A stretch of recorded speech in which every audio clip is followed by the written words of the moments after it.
நம்ம VSK family உறவுகள் அனைவருக்கும் வணக்கங்க. விநாயகர் சதுர்த்தி வரப்போதா, அதுக்கு என்ன வகை கொழுக்கட்டை நம்ம இலை கொழுக்கட்டை விதவிதமாக செஞ்சாலுமே, ஆனால் பிடி கொழுக்கட்டைங்கிறது நம்ம செய்யாமல் இருக்க மாட்டோம். அதை செஞ்சு வச்சு தான் படைப்போம். நம்ம அதை பார்த்திங்கன்னா கொஞ்சம் டேஸ்ட்டாக சாஃப்டாக மெத்துன்னு எப்படி செய்யறதுன்னு பார்த்துருவோம் வாங்க. கொழுக்கட்டை செய்யறதுக்கு நம்ம ஒரு கப்பு அரிசி மாவு தாங்க எடுத்துருக்கேன். இது கொழுக்கட்டை மாவுலாம் இல்லை, வெறும் அரிசி மாவு, கடையில் வாங்கின மாவு தான். இதை கொஞ்சம் லைட்டாக சூடு பொறுக்கிற அளவுக்கு நம்ம வறுத்துக்கிட்டா நல்லாயிருக்கும், சாஃப்டாக இருக்கும் கொழுக்கட்டை.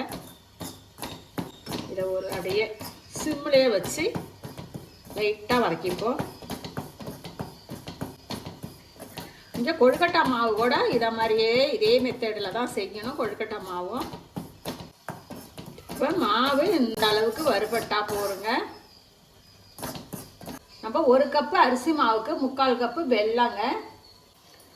இப்போ இது வெல்லம் கரைச்சா போகிறோம் நமக்கு, ஏன்னா தூசு மண் இதெல்லாம் இருக்கும். இது ஒரு மாதிரி பொடிசாக அப்படியே சுண்ணாம்பு கல் மாதிரி இருக்கும். அந்த பக்கம் வெள்ளை தண்ணி கொதிச்சிட்டு இருக்குங்க. இந்த பக்கம் நம்ம கொஞ்சம் தேங்காய்லாம் அதை வறுத்துப்போம். இப்போ இந்த அளவுக்கு நெய் சேர்த்தாச்சு. இதில் கொஞ்சமாக தேங்காய் நம்ம நெய்யில் நல்லா வதக்கிட்டு சேர்க்கும்போது நல்ல ஒரு வாசனை வரும். நீங்கள் வேணும்னா அப்படியே பல்லாக கூட சேர்த்துக்கலாம். நான் இதை அப்படியே துருவி தான் சேர்க்குறேன். இது கொஞ்சம் நல்லாயிருக்கும் துருவி சேர்க்கும்போது. இது நல்லா கொஞ்சம் லைட்டாக வறுபட்டா போகிறோம். இதில் நம்ம வெள்ளை கரைசல் தண்ணியை சேர்த்துருவோம். நான் 1 கப்பு மாவு எடுத்தேன், 2 கப்பு தண்ணி சேர்த்துக்கிட்டாங்க. இந்த தண்ணியிலே வெள்ளை தண்ணியிலே கொஞ்சமாக சால்ட்டு சேர்த்துக்குங்க, கொஞ்சம் இனிப்பை தூக்கி கொடுக்கறதுக்கு. ஏலக்காய் பொடி. இதில் நான் வறுத்த எள்ளு, கருப்பு எள்ளு சேர்க்குறேன். நீங்கள் வெள்ளை எள்ளு கூட சேர்க்கலாம். இது வெறும் வானல்லே நம்ம வறுத்துட்டு சேர்க்கும் போது நல்லாயிருக்கும் வாசனை. அதேமாதிரி பாசி பருப்பு, சிறு பருப்பு, இதையும் பார்த்தீங்கன்னா நான் வறுத்துட்டு தான் சேர்க்குறேன். அப்படியே பச்சை பருப்பாகவே நான் சேர்க்கல, வறுத்துட்டு சேர்க்கும் போது தான் நல்ல ஒரு வாசனை இருக்கும். இதை வறுத்துட்டு கொஞ்சம் நேரம் நான் ஊற வச்சுட்டேன், கொஞ்சம் சாஃப்டாக இருக்குங்கிறதுனால நீங்கள் வறுத்துட்டு சேர்த்துக்கோங்க. நான் இது வெறும் சட்டியிலே தான் வறுத்தேன்.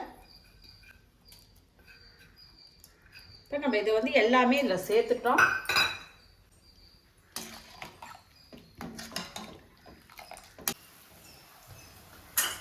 இப்போ தண்ணி நல்லா கொதிக்குது. இப்போ இதில் நம்ம அரிசி மாவை சேர்த்துருவோம். வறுத்து வச்ச அரிசி மாவு இதை சேர்த்து நல்லா கலந்து கொடுத்துருங்க.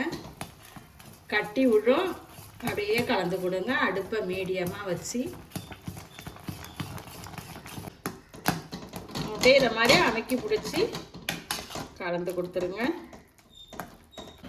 இப்போ இந்த மாவுலேயே நான் என்ன பண்ண போகிறேன்னு கேட்டிங்கன்னா, எனக்கு கொஞ்சம் ஃப்ரெஷ்ஷாக உள்ள தேங்காய் துருவி இதில் சேர்த்து செய்யும் போது எனக்கு ரொம்ப பிடிக்குங்க. வதக்கிட்டு செய்கிறதும் பிடிக்கும், இருந்தாலும் வதக்கிட்டு கொஞ்சம் செய்யும் போது அதோட வாசனை நல்லாயிருக்கும்.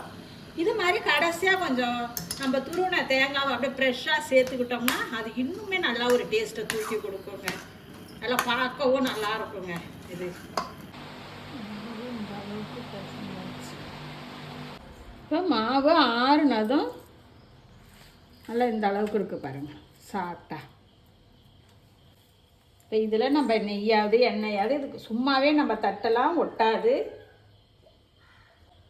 இருந்தாலும் கொஞ்சம் நெய் ஏதாவது தடவிப்போம். இதை அப்படியே உருண்டையாகவும் நீங்கள் உருட்டி கொழுக்கட்டை செய்யலாம். இது நான் பிடி கொழுக்கட்டைங்கிறதுனால நான் பிடி கொழுக்கட்டை தான் செய்ய போகிறேன். இதை மாதிரி மாவு அப்படியே உருட்டி இருக்கு பாருங்க, இந்த ஷேப்பில் உருளை ஷேப்பில் உருட்டிக்கிங்க. உருட்டிட்டு அப்படியே இப்படி கையை வச்சு விரலால் அப்படியே ப்ரெஸ் பண்ணுங்க. அவ்வளோதான். இப்படியே எல்லா கொழுக்கட்டையும் நம்ம இப்போ செஞ்சு எடுத்துகிட்டு வந்துடலாம். இன்னொரு டைமும் நான் உங்களுக்கு செஞ்சு காட்டுறேன். இப்படி மாதிரி நல்லா உருளையாக அப்படியே உருட்டிக்கிங்க.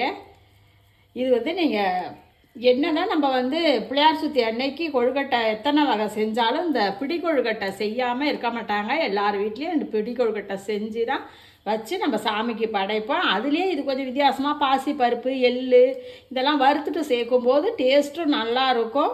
நம்ம சாமிக்கு படைக்கிறதுனால இதெல்லாம் நல்லா கொஞ்சம் சேர்த்து செஞ்சு படைச்சி பாருங்கள். எல்லாம் செஞ்சு இதை மாதிரி தாங்க அப்படியே ப்ரெஸ் பண்ணி நம்ம வைக்க வேண்டியதான். இப்போ எல்லா கொழுக்கட்டையும் நான் செஞ்சிட்டேன். எப்படி இருக்குது பாருங்கள். இப்போ வெந்நீர் ஆவியில் வச்சு அவிக்க வேண்டியதான். இப்போ கொழுக்கட்டை வேக வைக்க தண்ணி நல்லா கொதிக்குது பாருங்கள். நல்லா கொதிக்கணும் தண்ணி. கொதிக்கிற தண்ணியில் அப்படியே நம்ம செஞ்சு வச்ச கொழுக்கட்டையை தூக்கி வச்சுருங்க. இது பார்த்திங்கன்னா இது வந்து நமக்கு வந்து இட்லி வேகிற மாதிரிலாம் ஒரு 10 நிமிஷம் வெந்தால் போகிறோம். அதிகமாக வெந்தால் ஹார்டாக ஆகிடும். ஒரு 10 நிமிஷம் மட்டும் வேகட்டும். இப்போ திறந்து பார்த்துருவோம். 10 நிமிஷம் ஆகிட்டு சூப்பராக இருந்திருக்கு பாருங்கள். அப்படியே கலர்ஃபுல்லாக அந்த பாசிப்பருப்பு எள் நம்ம வந்து ஃப்ரெஷ்ஷாக தேங்காய் போட்டோம் பாருங்கள். அந்த வெள்ளை வெள்ளையாக அழகாக இருக்குது பாருங்கள். இப்போ சாப்பிட்டா பிடி கொழுக்கட்டை ரெடி ஆகிட்டு பாருங்கள். எவ்வளோ சூப்பராக இருக்குது பாருங்கள்.